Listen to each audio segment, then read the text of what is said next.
जय हिंद, नमस्कार साथियों। स्वागत है आप सभी लोगों का हमारे एक और नए वीडियो में। और आज की इस वीडियो में मैं आप लोगों के लिए लेकर के आ चुका हूं नंबर एनालॉजी के प्रश्न। जी हाँ दोस्तों, नंबर एनालॉजी के प्रश्न कितने भी प्रकार के हों लेकिन करना आप लोगों को आना चाहिए, क्योंकि नंबर एनालॉजी में इतने सवाल है दोस्तों, इतने सवाल है कि मैं बता रहा हूँ आदमी का जीवन खत्म हो जाएगा लेकिन सवाल खत्म होने वाला नहीं है दोस्तों। ठीक है दोस्तों, तो नंबर एनालॉजी के सवाल करने के लिए बहुत ही बेहतरीन बेहतरीन ट्रिक लेकर के आया हूँ दोस्तों। और ये ट्रिक को जानने के लिए आपको वीडियो को देखना पड़ेगा लास्ट तक। और इस वीडियो में दोस्तों मैं आप लोगों को बता देना चाहता हूं कि 10 प्रश्न हैं और 10 प्रश्न में मैं देखता हूं कि आप लोग कितने सॉल्व कर पाते हो। जी हां दोस्तों, ये 10 प्रश्न में से यदि आप लोगों का 7 भी प्रश्न सॉल्व हो गया तो इसका मतलब आप जान जाइए कि आप एवरेज स्टूडेंट हैं दोस्तों। यदि आप लोग का 7 से कम आएगा तो आपको प्रैक्टिस और ज़्यादा करनी पड़ेगी नंबर एनालॉजी में। ठीक है दोस्तों, तो चलिए ज़्यादा देर नहीं करते हुए वीडियो को शुरू करते हैं। सबसे पहला प्रश्न है दोस्तों कुछ इस प्रकार से, 4 यहाँ पे रेशियो, 12 प्रोपोर्शन, 5 रेशियो प्रश्नवाचक चिन्ह है दोस्तों। ये नंबर एनालॉजी में ही आते हैं, रेशियो एंड प्रोपोर्शन। ठीक है दोस्तों, अनुपात और समानुपात। ये समानुपात का चिन्ह है दोस्तों, यानी कि प्रोपोर्शन का चिन्ह है, और इसका मतलब होता है बराबर, और इसका मतलब होता है कि इन दोनों में जो संबंध होगा वही हम लोगों को बताना है। ठीक है, तो इन दोनों में क्या संबंध है और यहाँ पे क्या संबंध है, इन दोनों संबंध को इन दोनों संबंध से बराबर तुलना करना है। ठीक है दोस्तों, समझ में आ गया आप लोग को। अब आगे बढ़ते हैं। तो यहाँ पे हम लोग क्या लॉजिक लगाएं कि ये 12 आ जाए, यानी इसका इसका संबंध बराबर बनाने के लिए कोई तो कोई लॉजिक लगाना पड़ेगा। तो यहाँ पे कौन सा लॉजिक लग रहा है दोस्तों, यदि हम लोग इसमें क्या कर देते हैं, यदि हम लोग इसमें देखते हैं कितने का अंतर है, 8 का अंतर है, तो क्या इधर भी हो पाएगा। चलिए हम देख लेते हैं। अगर इधर देखते हैं तो इसमें मान लीजिए कि यहाँ पे हो गया 8, यदि अंतर हम लोग करते हैं तो कितना होगा, 13 होगा। तो इधर ऑप्शन में 13 है, नहीं है। तो हम लोग क्या करेंगे, हम लोग करेंगे दूसरा ट्रिक लगाएंगे। यहाँ पे अगर हम लोग करते हैं 4 का स्क्वायर बराबर हो जाएगा 16, यदि 16 में से 4 माइनस कर देंगे तो 12 आ जाएगा। जी हाँ दोस्तों, 12 आ जाएगा। तो ये हमारा 12 आया है। हाँ, इसी प्रकार से हम लोग करेंगे इस 5 का। तो 5 का हम लोगों ने कर लिया स्क्वायर, 5 का स्क्वायर कर देंगे तो 25 आ जाएगा। अब 25 में से इस 5 को माइनस कर देंगे तो बराबर 20 आ जाएगा। ये था दोस्तों पहला ट्रिक और पहला सवाल। ठीक है दोस्तों, क्या करना था आप लोगों को समझ में आ गया होगा कि यदि हम लोग यहाँ पे 4 का स्क्वायर कर रहे हैं तो 4 माइनस भी कर रहे हैं, और यहाँ पे यदि हम लोग 5 का स्क्वायर कर रहे हैं तो 5 माइनस भी कर रहे हैं। तो हम लोग का आंसर निकल करके आ गया 20। 20 ऑप्शन में है, डी ऑप्शन में है 20। Option number D is the correct answer हो जाएगा दोस्तों। उम्मीद है पहला सवाल आप लोगों को जबरदस्त लगा होगा दोस्तों। आपका ये आंसर आया कि नहीं आया मुझे कमेंट सेक्शन में कमेंट करके जरूर बताइएगा। अब चलिए देखते हैं दूसरे प्रश्न को। दोस्तों वीडियो को जब भी देखिए पेन और कॉपी लेकर के बैठिए, पेन और कॉपी लेकर के बैठिए, और जैसे ही आपके सामने ये प्रश्न आता है, कोई भी प्रश्न आता है, वीडियो को पोस्ट कीजिए, और पोस्ट करने के बाद आप क्या कीजिए, उसको पहले सॉल्व कीजिए। यदि आपका आंसर निकल करके नहीं आता है उसके बाद उसको क्या कीजिए, ऑन कर दीजिए और चालू करके देखिए आपका आंसर मैच कर रहा है कि नहीं मैच कर रहा है। यदि नहीं मैच कर रहा है तो उसको समझिए जिस प्रकार से बताया जा रहा है दोस्तों। ठीक है दोस्तों, तो चलिए प्रश्न नंबर 2 को भी हम लोग सॉल्व करते हैं। यहाँ पे कुछ इस प्रकार से दिया गया है 8, 28, 27। तो यहाँ पे क्या होगा, कौन सा लॉजिक लग रहा है दोस्तों, आप मुझे कमेंट सेक्शन में कमेंट करके बताइए। ठीक है, वीडियो को पॉज कर लीजिए और आप लोग भी सॉल्व कीजिए। ठीक है, तो चलिए यहाँ पे देखते हैं। यहाँ पे क्या हो जाएगा दोस्तों, यदि इसमें हम लोग 3 का मल्टीप्लाई कर देते हैं, कितने का मल्टीप्लाई कर देते हैं, 8 में 3 का गुणा कर देते हैं तो कितना आ जाएगा, 24 आ जाएगा। और इसमें प्लस 4 कर देंगे तो 28 आ जाएगा। ये 28 निकल करके आया, तो जी हाँ निकल करके आया। इसी प्रकार से हम लोग 27 में भी कितने का गुणा कर देंगे, 3 का गुणा कर देंगे और उसमें कितना प्लस कर देंगे, 4 प्लस कर देंगे। ठीक है दोस्तों, तो चलिए करके देखते हैं क्या आता है हम लोगों का।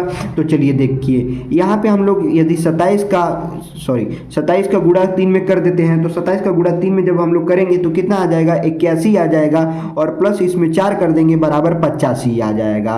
85 ऑप्शन में है, option number B 85 is the correct answer हो जाएगा दोस्तों। ये था दूसरा ट्रिक। अब चलिए देखते हैं तीसरे प्रश्न को। प्रश्न नंबर 3 यहाँ पे दिखाई दे रहा है दोस्तों, 215, 10, 35। यहाँ पे प्रश्नवाचक चिन्ह है, यानी यहाँ पे हम लोगों को निकालना है। तो कौन सा लॉजिक लग रहा है दोस्तों, आप मुझे कमेंट सेक्शन में कमेंट करके जरूर बताइए। चलिए यहाँ पे हम लोग देखते हैं जो लॉजिक लगने वाला है दोस्तों।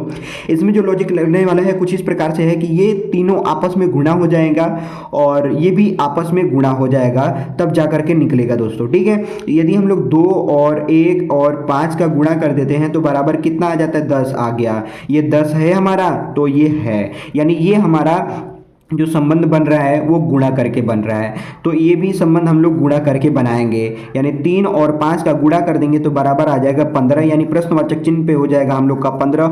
Option number B 15 is the correct answer हो जाएगा दोस्तों।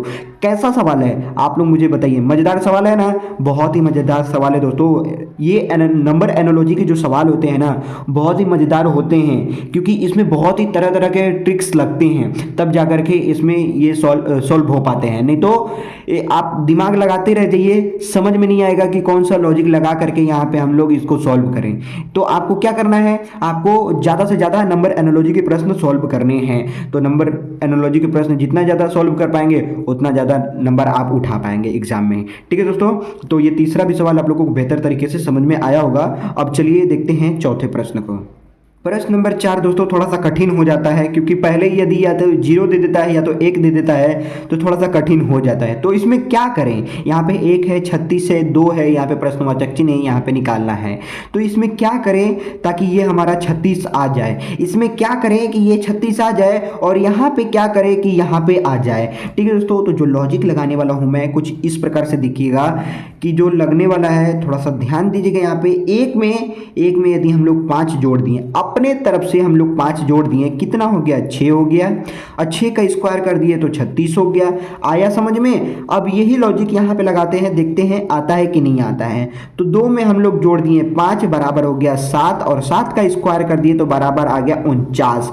यानी हम लोग ऑप्शन में देखते हैं 49 आया है कि नहीं आता है। तो ऑप्शन नंबर बी में 49 आया है। तो प्रश्नवाचक चिन्ह की जगह पे हम लोग का कितना हो जाएगा, 49। तो 49 ही हमारा इज द करेक्ट आंसर हो जाएगा दोस्तों। उम्मीद है चौथा सवाल और ये लॉजिक भी अच्छे तरीके से समझ में आया होगा। आपका आया कि नहीं आया मुझे कमेंट करके बताइए। ठीक है, बताते रहिए आप लोग, यदि नहीं बताएंगे तो मैं कैसे जानूंगा कि आपको मेरा बताया हुआ समझ में आया है कि नहीं आया है। ठीक है, चलिए देखते हैं पांचवें सवाल को। प्रश्न नंबर 5 दोस्तों कुछ इस प्रकार से है, 3 है, 12 है, 5 है और यहाँ पे प्रश्नवाचक चिन्ह। यहाँ पे कौन सा लॉजिक लग रहा है दोस्तों, यहाँ पे जो लॉजिक मैं लगाने वाला हूँ कुछ इस प्रकार से है कि यदि हम लोग 3 का स्क्वायर कर देते हैं तो कितना आ जाता है, 9 आ जाता है। और इसी में अगर हम लोग +3 कर देते हैं तो बराबर कितना हो जाएगा, 12 हो जाएगा। ये 12 आया है तो हाँ, यानी ये संबंध अच्छे तरीके से बन गया। तो अब इसमें संबंध हम लोग देखते हैं। ठीक है, क्या है, तो ये 5 का हम लोग स्क्वायर कर देंगे, कितना हो जाएगा, 25 हो जाएगा। और 25 में यदि हम लोग 5 को जोड़ देंगे, 25 में 5 को जोड़ देंगे तो कितना हो जाएगा, 30 हो जाएगा। यानी हम लोगों का 30 निकल करके आया है इस लॉजिक के अनुसार। तो ऑप्शन में मिला लेते हैं, ऑप्शन नंबर सी हम लोग का 30 आया है। तो प्रश्नवाचक चिन्ह के स्थान पे कितना हो जाएगा दोस्तों, 30 हो जाएगा। उम्मीद है ये पांचवा सवाल भी बेहतर लगा होगा आप लोगों को। अब चलिए देखते हैं छठे प्रश्न को। प्रश्न नंबर 6 दोस्तों बहुत ही मज़ेदार सवाल है और इसी मज़ेदार सवाल को सॉल्व करने के लिए हम लोग लॉजिक लगाएंगे कुछ दूसरा। ठीक है दोस्तों, दूसरा लगाइए चाहे तीसरा लगाइए, लॉजिक जो भी लगेगा इसको सॉल्व करने के लिए ही लगेगा, यानी सही उत्तर लाने के लिए ही लगाना होगा आपको। ठीक है, तो यहाँ पे जो मैं लॉजिक लगाने वाला हूँ दोस्तों कुछ इस प्रकार से है कि देख रहे हैं आप लोग यहाँ पे जो 4 बन रहा है, 9 बन रहा है, 25 बन रहा है, ये किसी का एक स्क्वायर रूप का है। यानी अगर हम लोग 4 को देखें तो 2 का स्क्वायर है, 9 को देखें तो 3 का स्क्वायर है, 25 को देखें तो 5 का स्क्वायर है। तो यहाँ पे किसका स्क्वायर होगा, यहाँ पे किसका स्क्वायर होगा दोस्तों, जैसा कि आप लोग समझ रहे होंगे कि यहाँ पे जो 2 का स्क्वायर बना है, 3 का स्क्वायर बना है, इसके बाद 5 का स्क्वायर बना है, 4 का क्यों नहीं बना है। यहाँ पे जो लगातार चल रहा है 2 के बाद 3, तो 3 के बाद 4 आना चाहिए ना, तो 5 आ गया। इसका मतलब ये है कि इसका मतलब ये दोस्तों कि ये प्राइम नंबर में जा रहा है। ये किसने नंबर में जा रहा है, ये प्राइम नंबर में जा रहा है। जब प्राइम नंबर में जाए तो आप याद रखिएगा कि खुद से कटने वाला ही नंबर आएगा सामने, खुद से कटने वाला ही नंबर सामने आएगा। तो यहाँ पे खुद से कटने वाला नंबर कौन सा आएगा, 6 आएगा क्या, नहीं, यहाँ पे आएगा 7। ठीक है, तो हम लोग 7 का कर देंगे स्क्वायर, तो 7 का जब स्क्वायर कर देंगे तो हो जाएगा 49 यानी 49। ऑप्शन नंबर बी में देखते हैं दोस्तों, यहाँ पे 49 है, तो option number B is the correct answer हो जाएगा दोस्तों। उम्मीद है छठा भी प्रश्न आप लोगों को लाजवाब लगा होगा। यदि आप लोगों को लाजवाब लग रहा होगा दोस्तों तो इस वीडियो को क्या कर दीजिएगा, लाइक। ठीक है, और चैनल पे आप लोग नए हैं तो चैनल को कर दीजिएगा सब्सक्राइब। क्या कर दीजिएगा दोस्तों, सब्सक्राइब कर दीजिएगा। ठीक है, ताकि आप लोगों को ऐसे ही रिलेटेड वीडियो आपको बराबर मिलते रहें। ठीक है दोस्तों, अब चलिए देखते हैं 7वें प्रश्न को। प्रश्न नंबर 7 दोस्तों कुछ इस प्रकार से दिया है 25, 37, 49 और यहाँ पे है प्रश्नवाचक चिन्ह, यानी यहाँ पे क्या होगा, इसी को सॉल्व करने के लिए लगाएंगे हम लोग लॉजिक। तो आपके पास कौन सा लॉजिक है यहाँ पे लगा करके देखिए। चलिए वीडियो को पॉज कर लीजिए और पॉज करने के बाद आप लोग देखिए कि इसको हल कर पा रहे हैं कि नहीं कर पा रहे हैं। चलिए जो मैं यहाँ पे लॉजिक लगाने वाला हूँ दोस्तों कुछ इस प्रकार से है कि यदि हम लोग 5 का स्क्वायर करते हैं तो 25 आता है, हाँ। यहाँ पे यदि हम लोग 6 का स्क्वायर करते हैं तो 36 आता है, हाँ। लेकिन यहाँ पे तो 37 है, मेरा तो 36 आया। चलिए इसमें अगर हम लोग एक जोड़ लेते हैं तो कितना आ जाएगा, 37 आ जाता है, ठीक है। अब यहाँ पे 49 है ना, तो 7 का स्क्वायर कितना हो जाएगा, 49 हो जाएगा। तो यहाँ पे क्या होगा, यहाँ पे एक के बाद यानी पहला के बाद जब दूसरा हम लोग किए हैं तो एक जोड़े हैं, तो यहाँ पे पहला जब हम कर दिए हैं तो दूसरा में करेंगे तो जोड़ेंगे। तो यहाँ पे देखिए 5 के बाद 6 आया, 6 के बाद 7 आया, अब 7 के बाद क्या आएगा, 8 आएगा ना। यहाँ पे कितना आ जाएगा, 8 आ जाएगा। तो 8 का स्क्वायर कर देंगे हो जाएगा 64 और इसमें कर देंगे एक जोड़ देंगे, इसमें एक जोड़ देंगे तो कितना हो जाएगा 65, यानी हम लोग का उत्तर आ जाएगा 65। तो प्रश्नवाचक चिन्ह की जगह पे कितना लिख देंगे दोस्तों, 65। ऑप्शन में देखते हैं, option number B 65 is the correct answer हो जाएगा दोस्तों। तो इसमें जो लॉजिक लगा, क्या आप यही लॉजिक लगा रहे थे? यदि आपका आंसर आ गया है तो कमेंट करके बताइए मुझे, ठीक है दोस्तों। उम्मीद है ये भी सवाल आप लोगों को बेहतर तरीके से समझ में आया होगा। अब चलिए देखते हैं 8वें प्रश्न को। प्रश्न नंबर 8 दोस्तों देख रहा है कि यहाँ पे 5 है, 36 है, यहाँ पे 6 है और यहाँ पे प्रश्नवाचक चिन्ह है दोस्तों। तो यहाँ पे क्या होगा, क्या लॉजिक लग रहा है? जो लॉजिक लगा रहा हूँ दोस्तों वो कुछ इस प्रकार से हो जाए कि यदि हम लोग 5 में एक जोड़ देंगे तो कितना हो जाएगा 6, और 6 का यदि हम लोग स्क्वायर कर देंगे तो आ जाएगा 36, यानी ये हम लोग का 36 निकल गया, ठीक है। यही लॉजिक लगाते हैं इसमें दोस्तों। तो इसमें हम लोग जो लॉजिक लगाएंगे, ये 6 + 1 बराबर हो जाएगा 7 और 7 का स्क्वायर कर देंगे तो आ जाएगा 49, ठीक है। ऑप्शन में 49 है, हाँ। ऑप्शन नंबर सी हम लोग का 49 निकल करके आ गया दोस्तों। तो प्रश्नवाचक चिन्ह की जगह पे हम लोग लिख देंगे 49, तो 49 ही हमारा करेक्ट आंसर होगा दोस्तों। लॉजिक हर बार देख रहे हैं आप कि अलग अलग लग रहा है, देख रहे हैं ना, आपको समझ में आ रहा होगा। यानी नंबर एनालॉजी के सवाल में दोस्तों एक ही लॉजिक से सवाल नहीं सॉल्व होने वाला है, सभी आपको हर बार अलग अलग लॉजिक लगाने होंगे। तरह तरह के लॉजिक लगा करके ही क्वेश्चन को सॉल्व किया जाता है। ऐसा नहीं कि आपको एक ही लॉजिक के द्वारा मतलब सभी प्रश्न देगा हल करने के लिए, ऐसा बिल्कुल नहीं है दोस्तों। ये रीजनिंग है, रीजनिंग में लगाना पड़ता है लॉजिक, ट्रिक लगाना पड़ता है, तब जा करके रीजनिंग सॉल्व होता है। ये मैथ थोड़ी है, मैथ चलता है फार्मूला पे दोस्तों, मैथ चलता है फार्मूला पे, और ये फार्मूला पे नहीं चलता है, ये चलता है लॉजिक पे। किस पे चलता है दोस्तों, लॉजिक पे चलता है। और जब लॉजिक लगाना आप जान जाएंगे तो आप बड़े से बड़े कामों को भी आसान बना लेंगे दोस्तों। रीजनिंग से हमको बहुत कुछ सीखने को मिलता है, ठीक है। आप समझिए कि रीजनिंग से क्या सीखने को मिल रहा है। जब यहाँ पे बड़े बड़े सवाल को एक छोटा सा लॉजिक लगा करके हम लोग जब आंसर ला दे रहे हैं तो आप समझ जाइए कि बड़े से बड़ा काम भी हो क्यों ना हो, उसमें एक छोटा सा लॉजिक जब लगाएंगे ना, उसमें एक छोटा सा लॉजिक लगाएंगे बस, तो वो काम आपका छोटा हो जाएगा, वो काम आपका आसान हो जाएगा दोस्तों, सिंपल हो जाएगा, एकदम जबरदस्त हो जाएगा, ठीक है दोस्तों। तो अब चलिए देखते हैं 9वें प्रश्न को। दोस्तों यहाँ पे है 9वां प्रश्न, और 9वां प्रश्न दिया है यहाँ पे 68, 130 प्रश्नवाचक चिन्ह 350। तो यहाँ पे कौन सा लॉजिक लगाएं कि ताकि हम लोग का यहाँ पे प्रश्नवाचक चिन्ह की जगह पे आंसर आए, ठीक है। तो यहाँ पे जो लॉजिक मैं लगाने वाला हूँ दोस्तों वो कुछ इस प्रकार से हो जाएगा कि यदि हम लोग 4 का करते हैं क्यूब तो कितना हो जाएगा, 64 हो जाएगा दोस्तों। सॉरी यहाँ पे लिखने में थोड़ा सा गलती हो गया, यहाँ पे 64 हो जाएगा। 64 में यदि हम लोग 4 को जोड़ लेते हैं तो 68 हो जाता है, हाँ ये 68 आया है, ठीक है। यानी पहला को हम लोग निकाले हैं, अब हम लोग दूसरा को निकालेंगे। तो यदि हम लोग 5 का क्यूब करते हैं तो बराबर कितना आ जाएगा, 125 आ जाएगा। इसमें अगर हम लोग 5 को जोड़ देते हैं तो 130 आ जाता है, हाँ 130 आ गया हमारा, ठीक है। यानी यहाँ पे कौन सा लॉजिक लग रहा है दोस्तों कि हम लोग किसी भी अंक का क्यूब कर रहे हैं और जिससे क्यूब कर रहे हैं, ठीक है, उतना ही को जोड़ दे रहे हैं। यानी 4 का क्यूब किए तो 64 आया, तो 4 को जोड़ भी दिए, ठीक है। अब यहाँ पे 5 का क्यूब किए तो 5 जोड़ भी दिए, ठीक है। अब यहाँ पे ये भी दिख रहा है ना, सीरीज बन रहा है, यहाँ पे 4 5, तो यहाँ पे क्या हो जाएगा 6, यहाँ पे क्या हो जाएगा 7। चलिए इसको देख लेते हैं, पहले इसको करेंगे तभी तो इसको कर पाएंगे। प्रश्नवाचक चिन्ह को हल करने के लिए सबको करने के बाद ही हल किया जाता है, ठीक है दोस्तों।